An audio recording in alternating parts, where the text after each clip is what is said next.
I found the photograph on a Tuesday afternoon in October. I wasn't looking for it. I was doing what you do after a parent dies, going through the house, opening drawers, making decisions about what to keep and what to let go of. My mother had passed 6 weeks earlier. My father was still alive but no longer capable of living alone, and someone had to sort through 40 years of accumulated life before the house went on the market. That someone was me. I had been working through the spare bedroom for about an hour when I found the shoebox on the top shelf of the closet, behind a stack of old magazines and a winter blanket still in its original packaging. The box wasn't labeled. I almost put it in the donation pile without opening it. I opened it. Inside were photographs. Family photographs, Christmas mornings, birthday parties, a vacation somewhere with a lake. I went through them the way you go through a parent's photographs, with the particular mixture of tenderness and distance that comes from seeing your own childhood rendered in glossy 4x6 rectangles. I was near the bottom of the stack when I found it. A girl, maybe 12 or 13 years old, standing in front of a house I didn't recognize, squinting slightly in the sun, wearing a blue jacket. She was smiling, not posed, the real kind, the kind that arrives before the camera is ready. I looked at that smile for a long time. I knew that smile. I had been looking for that smile for 8 years. My hands were not steady when I turned the photograph over. On the back, in my mother's handwriting, Emily Summer. No year, no location, just that. Emily, my daughter's name. I sat down on the floor of my parents' spare bedroom, and the world I had been living in for 8 years began to come apart at every seam simultaneously. I need to tell you who Emily was before I tell you what happened to her. Not who she became, I'll get to that, but who she was at 5 years old on the last morning I saw her, so you understand what the following 8 years actually cost. Emily Rose Walker, born March 3rd. She had her mother's eyes and my stubbornness, a combination that made her equal parts charming and exhausting depending on the hour. She had opinions about everything: which cup she used for breakfast, which side of the bed was hers when she climbed in at 6 a.m. after a bad dream, which parent was better at voices when reading bedtime stories. The answer to the last one was always me, which I accepted with the appropriate mix of pride and suspicion. She called me Daddy until the week before she disappeared, when she announced at dinner that she was 5 now, and 5-year-olds said Dad. I told her that seemed right. I didn't tell her I was going to miss Daddy. The morning she disappeared was a Saturday in September. Clear sky, cool air, the particular quality of early fall light that makes everything look slightly more real than usual. My wife Claire and I had been having the kind of low-grade tension that builds up in marriages under financial pressure. Nothing explosive, just the constant friction of two people trying to make something work on not quite enough of everything. Emily was at my parents' house. We did this often. My parents, Richard and Susan Walker, lived 12 minutes away, and they adored Emily with the specific intensity of grandparents who had been waiting for grandchildren their entire adult lives. Emily adored them back. Saturdays were frequently grandparent days. Claire and I would use the time to catch up on errands or to have the kind of conversations that are impossible with a 5-year-old in the room. I dropped Emily off at 9 in the morning. She was wearing her favorite sweater, dark green, slightly too big, with a small embroidered fox on the pocket that she had named Gerald. At the door, she turned back and asked me when we could go to the beach again. I said soon. She nodded seriously, the way she processed most information, and went inside. I drove away. My mother called at 4:30 that afternoon. I remember exactly where I was sitting at the kitchen table with a cup of coffee and the week's unopened mail, making my slow way through things that had accumulated. Claire was in the other room. I answered on the second ring. David? My mother's voice was wrong, not loud, not dramatic, just wrong in the way that certain frequencies register as danger before your mind has processed them as language. Mom, what's... Emily's not here. I didn't understand the sentence at first. I parsed it twice, looking for the meaning I'd missed. What do you mean she's not? We were in the backyard. Your father and I we were inside for maybe 20 minutes. We were making lunch, and when we went out, she wasn't. Her voice broke slightly, recovered. She's not in the yard, David. We've looked everywhere. She's not here. The coffee cup was still in my hand. I set it down very carefully. Call the police, I said. Right now, I'm coming. I was in my car before the call ended. The next 6 hours were the kind of time that doesn't organize itself into clear memory. There are images, the police cars in my parents' driveway, the officer crouching down to my level. I had somehow ended up sitting on the front steps, asking questions in the measured voice of someone trained to ask questions when people can't hear properly. The backyard, which I walked through 3 times without understanding what I was looking for. The green sweater Gerald the Fox pocket, not there. The gate at the back of the yard, which my father said had been latched, which was unlatched when the officer checked it. My wife arrived. I don't remember calling her. My parents stood together near the back door, my mother with her arms crossed over her chest, my father with his hand on her shoulder. They looked frightened. Of course they looked frightened. My daughter had disappeared from their backyard. Of course, I went to them. My mother held me the way she had when I was small, and I let her because I didn't have a better option. We're going to find her, my father said. His voice was steady, certain. She's probably just wandered somewhere nearby. Kids do that. They wander. We're going to find her. I believed him. Of course I believed him. He was my father. The search that began that Saturday in September became the architecture of the next 8 years of my life. The first week was neighbors and volunteers with flashlights. The second week was news coverage, local first, then regional when Emily's face appeared on enough screens. I made appeals. I sat in front of cameras and said my daughter's name with the particular desperation of a parent who is performing composure because performing composure is the only useful thing left to do. My parents were present for all of it. They stood beside me at the press conference. My mother cried on camera real tears, the kind you can't manufacture. My father spoke about his granddaughter in the past tense once, caught himself, and the rawness of that correction was more convincing than any prepared statement. They set up a tip line through their church. They organized search parties. They drove the surrounding areas with stacks of printed photographs. They called me every day. They sat with me on evenings when the silence in the house became unbearable. They were the best support system a father in crisis could ask for. I don't know how to explain what it means to write that sentence now. 3 weeks after Emily disappeared, my phone rang at 11:30 at night. An unknown number. I answered every unknown number in those weeks. I still do, if I'm honest, though the urgency has changed. A woman's voice. Middle-aged, I thought, from the quality of it. Careful. Like someone who had decided to make this call after a long time considering it. Mr. Walker. Yes. I think I may have seen your daughter. My whole body went still. Where, I said, not a question, an instruction. It was I'm not sure I should be. She stopped. I heard background noise, something domestic. A television, maybe. Please, I said. Please tell me anything you can. She was with an older couple. I recognized her from the news. She seemed fine. She didn't look scared, but I thought about it afterward, and I thought I should. Where were they? What did they look like? What was she? The line went dead. I called back immediately. The number did not connect. I called again. Nothing. I called the detective assigned to Emily's case at midnight and gave him the number. He ran it the next morning and called me back by noon. The number, he said, didn't exist in any carrier database he could access. He suggested it might have been a crank call. He suggested there had been several. I sat with my phone in my hand and thought about the woman's voice. The way she'd said she seemed fine. The specific relief in those words.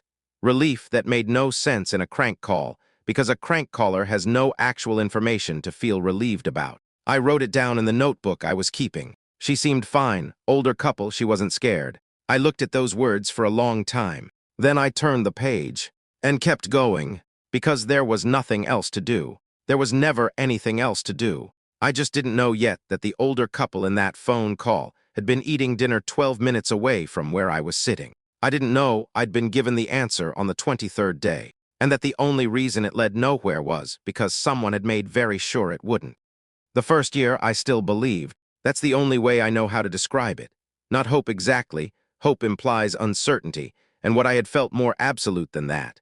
I believed my daughter was somewhere. I believed the world was the kind of place where lost things could be found if you looked hard enough and long enough and in enough directions simultaneously. I believed because the alternative was not something I had the structural capacity to hold. I quit my job in November, 2 months after Emily disappeared. My manager had been patient, genuinely patient, the kind that comes from decency rather than policy, but I had missed too many days and been present in only the most technical sense on the days I'd shown up. I sat at my desk and ran searches on my work computer and made calls I was supposed to make on my personal phone and wrote Emily's name in the margins of documents I was supposed to be reviewing. My manager sat across from me one afternoon and said, very gently, that perhaps some time away would help. I cleared my desk in 40 minutes. I don't regret it. I want to be clear about that, even now. I don't regret a single day I spent searching instead of working. What I regret is what the searching cost me that I didn't understand I was spending. Claire lasted 14 months. I'm not going to make her a villain in this story. She doesn't deserve that. She lost a daughter too. Not biologically. Emily was mine from a previous relationship. But Claire had been in Emily's life since Emily was 2 years old, and she had loved her with a specificity and consistency that biology has nothing to do with. She lost Emily the same day I did. The difference was that Claire also lost me. Not all at once. Gradually, the way you lose light in winter, so incrementally that you don't notice until one day you look up and it's dark and you're not sure when that happened. I stopped being a husband. I stopped being a person who had dinner conversations and remembered anniversaries and was present in any of the ways that a marriage requires presence. I was a search engine wearing a man's face, and I did not have the capacity to be anything else. She told me she was leaving on a Sunday morning in November of the second year. She sat across from me at the kitchen table. The same table, the same 2 chairs, the same coffee mugs we'd had since before Emily disappeared. And she said she loved me, and she said she was so sorry, and she said she could not keep watching me disappear. "You're already gone," she said. "You've been gone for a year. I've been living with your body." I didn't fight it. I think that was the thing that hurt her most, that I didn't fight it. Because fighting it would have required me to be present enough to recognize what I was losing, and I was not present. I was somewhere else entirely. I was wherever Emily was, or wherever she might be, or wherever the next lead was going to take me. We signed the papers in January. My parents came over the night the divorce was finalized. My mother made soup. My father sat with me in the living room and told me that Claire's leaving didn't mean anything about me, that grief does things to relationships, that I shouldn't blame myself. I didn't blame myself. I barely registered the divorce as its own event. It was just another thing that the disappearance had taken. Another room in a house that was being emptied. "We're here," my mother said. She put the soup in front of me and squeezed my shoulder. "Whatever you need, we're always here." I put my hand over hers. "I know," I said. I knew. Year 3 was the tip line. I set it up myself. A dedicated phone number, a website, a presence on the early social media platforms that were just beginning to be useful for this kind of thing. I posted Emily's photograph everywhere I could reach. I described the green sweater and Gerald the fox pocket and the specific way she tilted her head when she was thinking about something. I received approximately 400 contacts over the following year. Most were people who meant well. Some were people who didn't. There were psychics, several, earnest and detailed and entirely unable to provide anything actionable. There were sightings that I followed to 3 different states and 2 dead ends and 1 genuinely frightening afternoon in a Cincinnati parking garage that I don't think about if I can help it. There were 11 contacts I assessed as potentially credible. I followed up on all 11 personally. I drove. I flew once.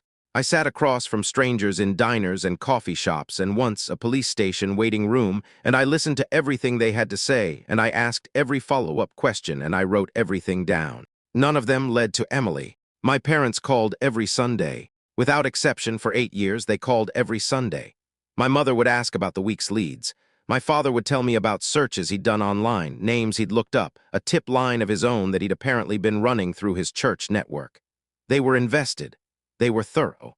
They were, by any external measure, the most devoted grandparents a missing child could have. I told them everything, every lead, every contact, every city I was considering driving to, every investigator I consulted, every database I'd accessed, every new theory I'd developed and subsequently abandoned. I told them everything because they were my parents, and they were searching alongside me. And that's what you do when you're searching together. I understand now what I was doing. I was reporting my progress to the people who already knew the destination. Year 5, I moved back into my parents' neighborhood. Not with them. A rental house 6 blocks away. The logic was practical. My own house had felt uninhabitable since Claire left, and my parents' neighborhood was familiar territory, and familiar territory was something I needed when everything else was variable. My mother helped me unpack. She moved through my rental house with the comfortable efficiency of a woman in her own element, putting things in cabinets, making up the bed in the spare room, telling me where the nearest grocery store was as though I hadn't grown up in this neighborhood. "It's good to have you closer," she said. "It's easier for the search," I said. "I can coordinate better from here." She smiled and went to fold towels. I set up my investigation board in the second bedroom. 8 years of documentation by that point. Photographs, maps, contact logs, timelines, investigator reports, tips received and assessed and filed. The wall of it had grown from a single corkboard to a system that required its own organizational logic. My father came to see it once. He stood in the doorway and looked at the wall for a long time without speaking. "You've done so much," he said finally. "Not enough," I said. He nodded slowly. "No," he said, "not yet." I didn't look at him when he said it. I was straightening a map. If I had looked, I wonder now what I would have seen. I found my mother's phone on a Thursday evening in the 7th year. She had left it at my rental house after a Sunday dinner. She was doing that more frequently by then, leaving things, requiring return trips, the small domestic anchors of a woman who wanted her son close. I drove it over the next morning. She wasn't home when I arrived, but the spare key was where it had always been, and I let myself in. I left the phone on the kitchen counter. I was almost to the door when it buzzed. I didn't intend to look at the screen. I glanced at it the way you glance at any buzzing object. A name appeared. Margaret H. Then the notification faded. I stood in my parents' kitchen for a moment. I didn't recognize the name. In 7 years of searching, of cataloging every contact and connection and relationship my parents had mentioned, I had never heard a Margaret H.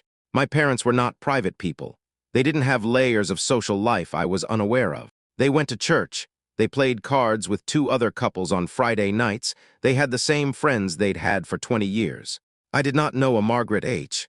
I left the house, drove home, sat in my car in the driveway for a while, told myself it meant nothing. A church acquaintance, someone from the card group, a woman from my mother's reading circle whose last name started with H. I went inside. I did not look up the name that night. I looked it up the following morning at 4 a.m. when I couldn't sleep, which was most mornings. Margaret Holloway, Millhaven, Ohio. The town was 40 miles away. The search returned several results. A Facebook profile now inactive, a mention in a local church bulletin from several years back, and a result from the previous year, a brief obituary from the Millhaven Courier. Margaret Ruth Holloway, 68, passed peacefully at home surrounded by family. Beloved mother and grandmother. She is survived by her daughter Carol Holloway Price and Carol's husband James, and by her granddaughter. I stopped reading. There was a photograph attached to the obituary, a funeral photograph. A small group of people standing outside what appeared to be a church. An older man with his arm around a woman I took to be Carol, other relatives, and standing slightly to the left in a dark coat, looking at something outside the frame of the photograph. A teenage girl, 16, maybe 17, with my daughter's jawline, my daughter's posture, my daughter's way of standing with her weight slightly on her left foot. A habit so specific, so hers, that I had described it to 3 different investigators over 8 years as a potential identifier. I put my face in my hands.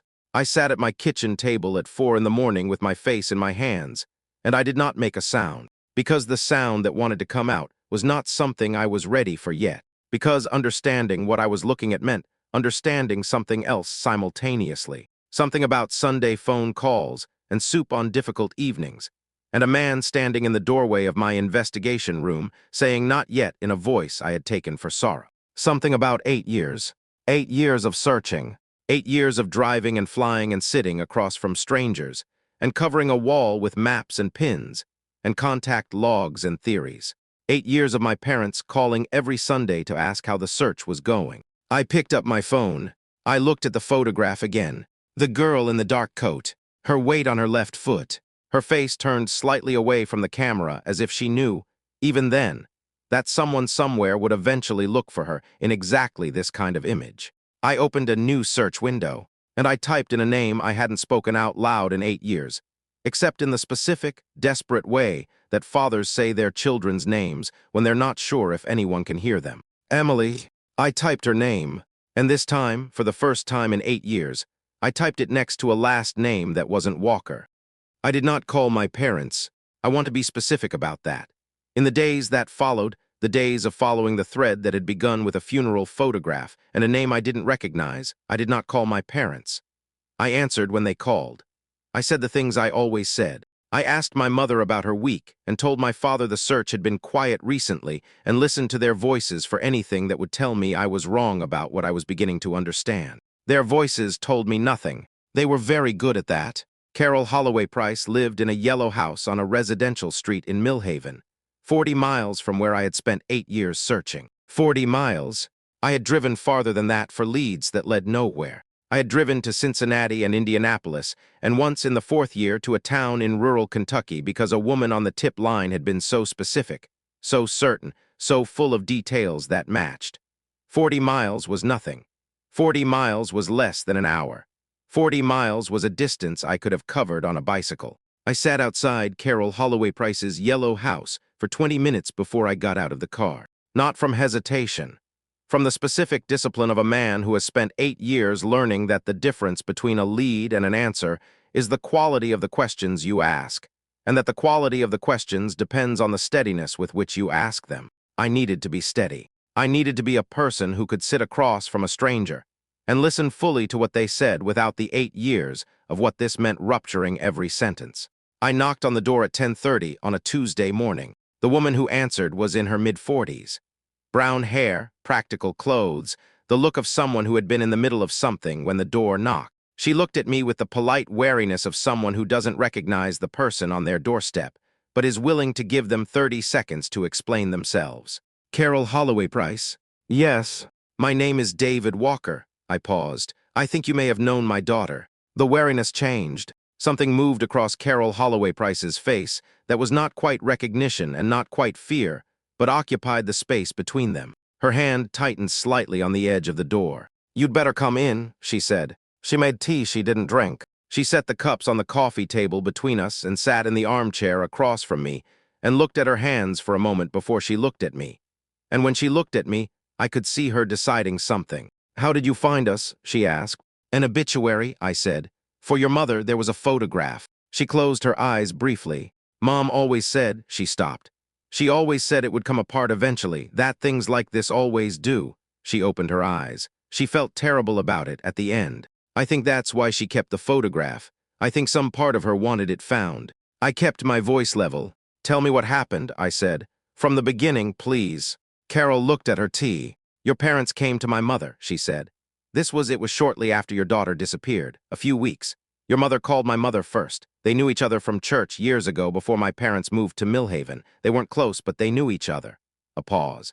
Your mother said there was a child who needed a safe place. She said the father was, she said you were not in a position to care for a child, that you had agreed to a private arrangement. The room was very quiet. She said I had agreed, I said. That's what my mother was told. Carol's voice was careful, not defensive, careful.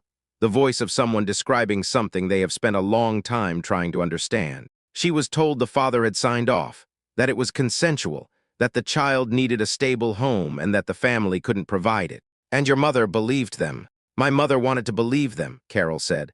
She and James, my husband, they had been trying to have children for years. When your mother called with this child who needed a home, she stopped. I'm not excusing it, I'm not. But my mother was not a cruel woman. She was told a story that allowed her to do something she desperately wanted to do. I sat with that for a moment. What name did they give her? I said. Emily. What did they call her? Emma, Carol said. Emma Price. My mother registered her at the local school under that name. James and I helped with the paperwork. We thought. She stopped again. We thought it was legal. We thought it was real. We didn't know until years later that there was no documentation behind any of it. When did you find out? 5 years in. She looked at me steadily. I saw a news piece online, a missing child story. The father was making another public appeal. She paused. I recognized her. From photographs your parents had shared, they stayed in contact with my mother, sent photographs every few months, called on her birthday. I saw the news piece and I saw the face and She pressed her fingers to her mouth for a moment. I confronted my mother. She admitted it. She said she hadn't known at first, but that by the time she understood, the child had been with us for years and she couldn't. She shook her head. She said she couldn't undo it. I breathed, in, out, slow. Where is Emily now? I said. She's at school, Carol said. She's been living with us since Mom passed. She thinks, Carol stopped, started again. She thinks of us as family. She has very little memory of her life before. She was 5, and she was told. What was she told? I said. The quality of Carol's silence told me what was coming before the words did. She was told her father had chosen not to be in her life. Carol said. That it had been his decision, that he had decided. She stopped. That I chose not to come, I said. Carol nodded. One small movement. She was told you chose not to find her, she said. I drove to my parents' house. I don't remember the drive. I remember parking. I remember walking up the front path, the same front path I had walked 10,000 times, past the same garden my mother tended with the same careful attention she applied to everything she wanted to keep alive. My father answered the door. He looked at my face, and I watched him understand that it was over, not in a dramatic way, not with denial or performance. He simply looked at my face and something in him settled, the way things settle when they've been braced for a long time and the impact finally arrives. David, he said. Don't, I said. I walked past him into the house. My mother was in the kitchen. She heard me come in and started to say something ordinary, something about lunch, something about whether I wanted coffee, and then she saw my face and the sentence stopped. We stood in the kitchen, the three of us. The same kitchen where she had made soup on the night my divorce was finalized. The same kitchen where they had called me every Sunday for 8 years to ask how the search was going. How long, I said. My mother looked at her husband. David, my father started. How long did you know where she was? Silence. From the beginning, my mother said. 3 words. Quiet, almost relieved, in the way that confessions are sometimes relieved. Like a weight that has been held at arm's length for so long that setting it down is involuntary. From the beginning, I repeated. We arranged it before we called you, she said. The day she disappeared, we had already, she stopped. We had already made the call to Margaret before we called you. I looked at my mother. I had looked at this woman's face my entire life. I knew every version of it, the face she made when she was worried, when she was proud, when she was trying not to show that she was hurt. I thought I knew every version. I didn't know this one. This was the face of someone telling the truth after 8 years of not telling it. And it looked, somehow, like relief. And that relief was the most infuriating thing I had ever seen on a human face. Why, I said. My father spoke. You were going to take her away, he said. His voice was not defensive. It was the voice of a man stating something he had believed completely for 8 years. Claire's job offer, you were going to move. You told us that spring, Seattle. You were going to take Emily and move to Seattle, and we were going to lose her. So you took her first, I said. We didn't think of it that way. How did you think of it? My mother looked at her hands. We thought she'd be safe, she said. We thought Margaret would take good care of her, and she did, she was. She was 13 miles from a Walmart and 40 miles from me, I said. For 8 years. We thought eventually, my father stopped. What, I said, what did you think eventually? We thought eventually you'd stop, he said. We thought you'd accept it, move on. And then we could explain that we'd been keeping an eye on her, that she was safe, that you thought I would stop looking for my daughter. He didn't answer. You watched me lose my marriage, I said. My voice was very quiet. I had not raised it once. You watched me lose my career. You sat with me on the nights when I couldn't function. You called me every Sunday and asked how the search was going. And you knew, every single call, you knew. My mother was crying. I found, to my own surprise, that I had nothing to say to her tears. She thinks I chose not to come, I said.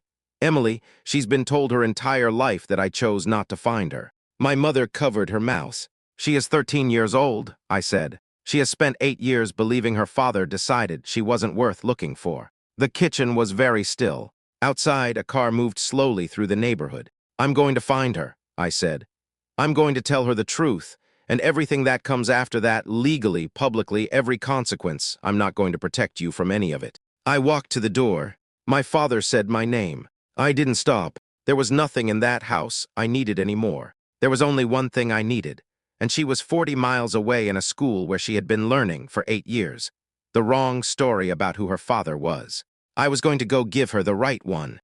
I called Carol from the parking lot of my parents' house. She answered on the second ring. I talked to them, I said. A pause. I know, she said. Your mother called me 20 minutes ago. I sat with that for a moment. My mother still managing the situation, still making calls. The habit of control running so deep that even at the moment of complete exposure, the instinct was to get ahead of the next development. What did she say? I asked. She asked me not to say anything to Emma yet. Carol's voice was careful. She said she wanted to be the one to explain. No, I said. No, Carol agreed. That's what I told her. Silence on the line, not uncomfortable. The silence of two people who have both just navigated something very large and are taking a moment to find their footing. I need to see her, I said. I need you to understand that I'm not going to arrive at a school and create a scene. I'm not going to do anything that frightens her. I just need to see her." "I know," Carol said. "Can you?" "She gets home at 3:15, Carol said. "Come at 4. That gives me time to talk to her first, to tell her someone is coming who knew her before." She paused. "I'm not going to lie to her anymore. I want you to know that. Whatever I should have done differently before, I'm done lying to her." "Thank you," I said.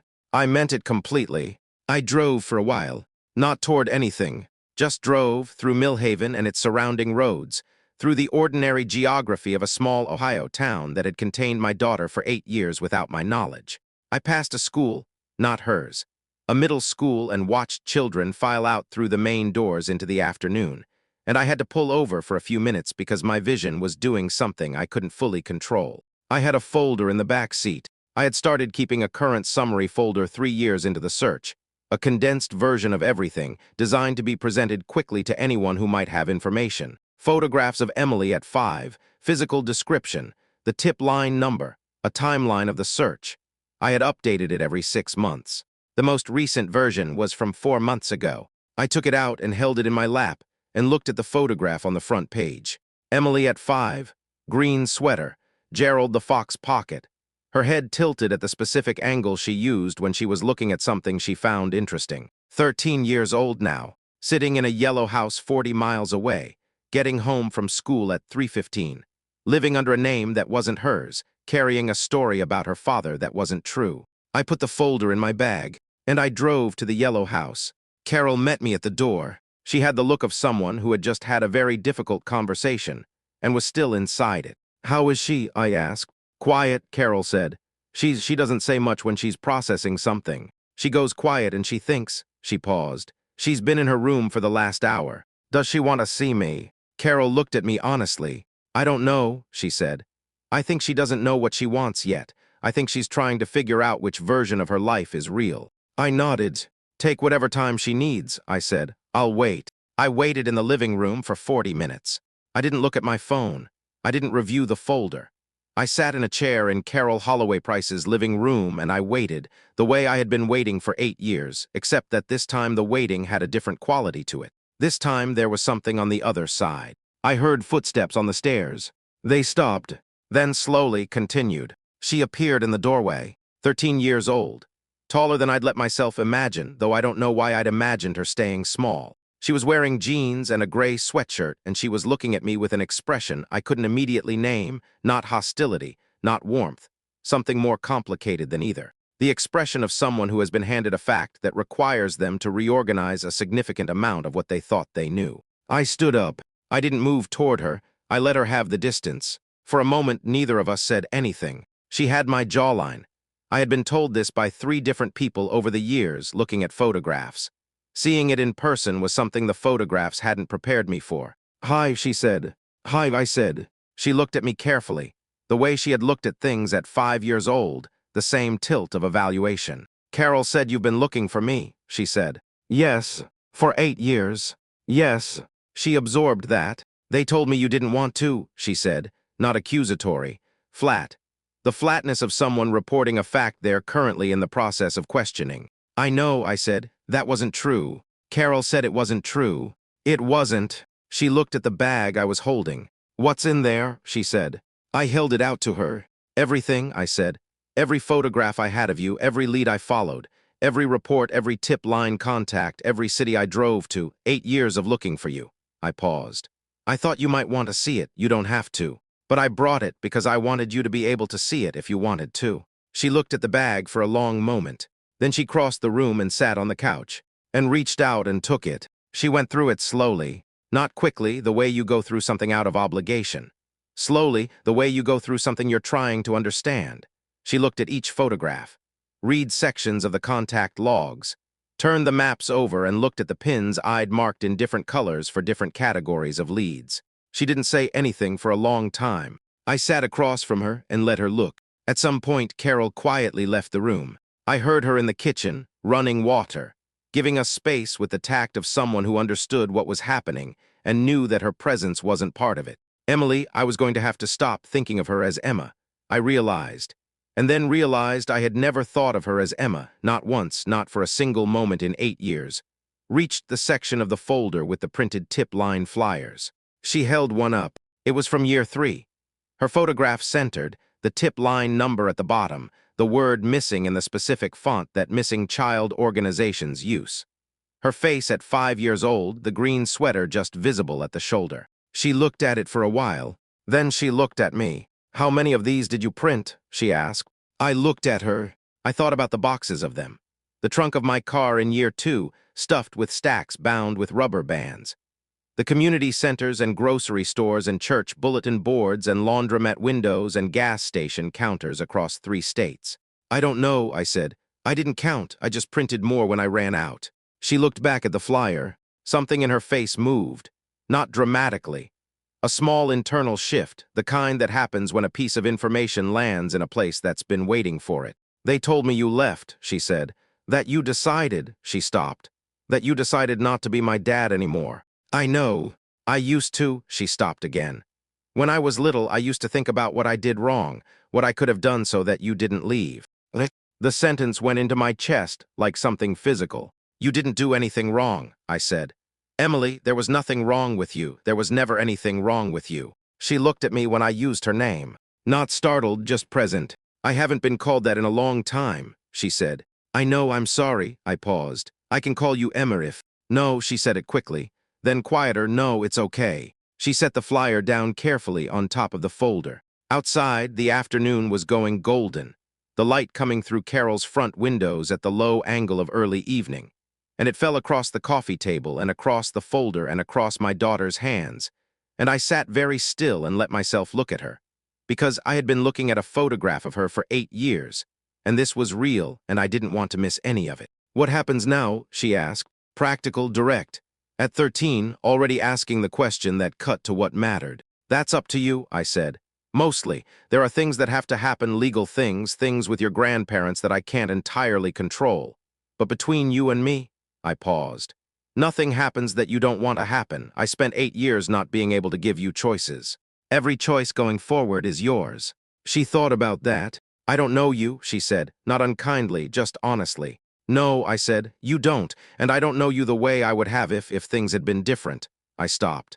"But I'd like to if you'd let me." She looked at the folder again, at the flyer with her 5-year-old face, at Gerald the fox pocket, barely visible at the shoulder of the green sweater. "I don't have that sweater anymore," she said. "I know," I paused. "I still have the one you left at my house the week before." I stopped.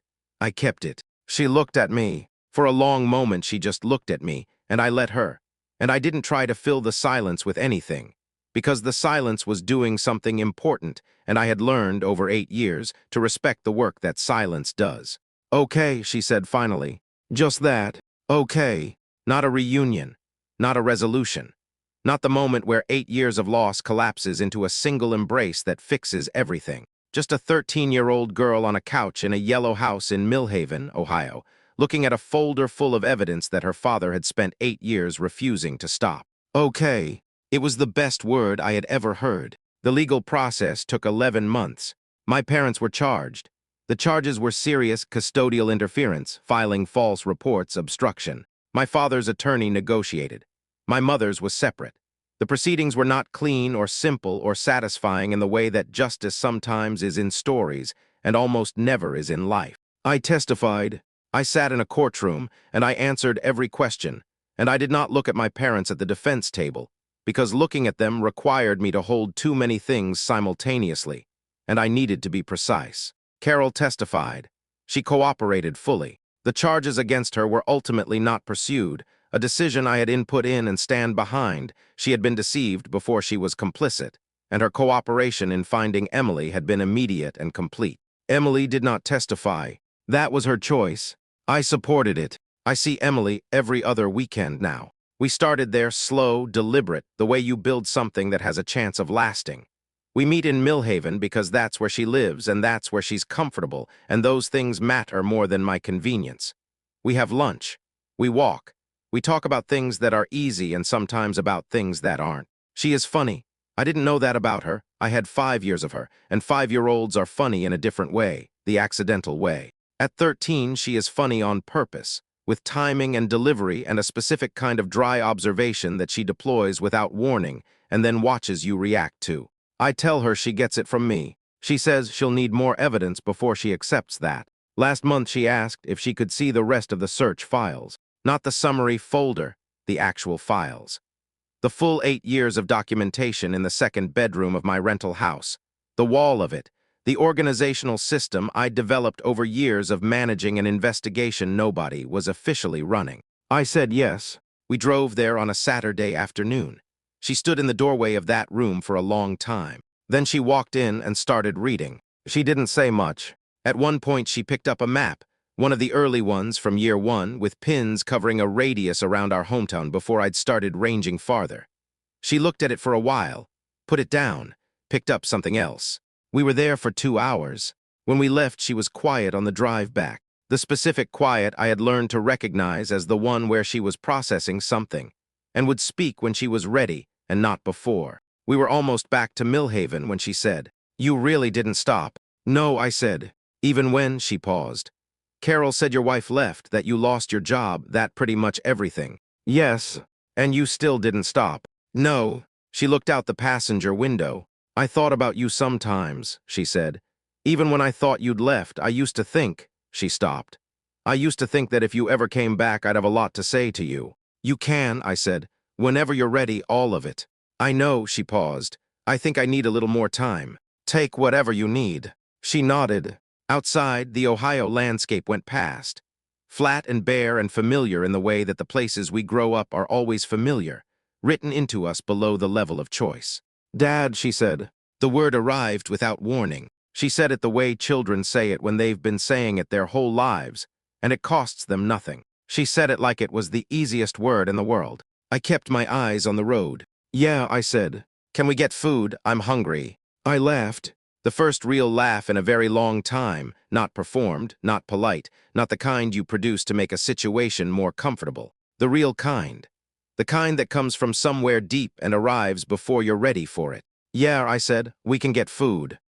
We found a diner outside Millhaven that was still open. We sat across from each other in a booth with vinyl seats and laminated menus, and the specific fluorescent warmth of a diner that has been exactly what it is for 40 years. And has no intention of changing. We ordered too much. We stayed until they started turning off the lights in the back. 8 years. 8 years of a booth that was empty. It was full now. That was enough. That was everything.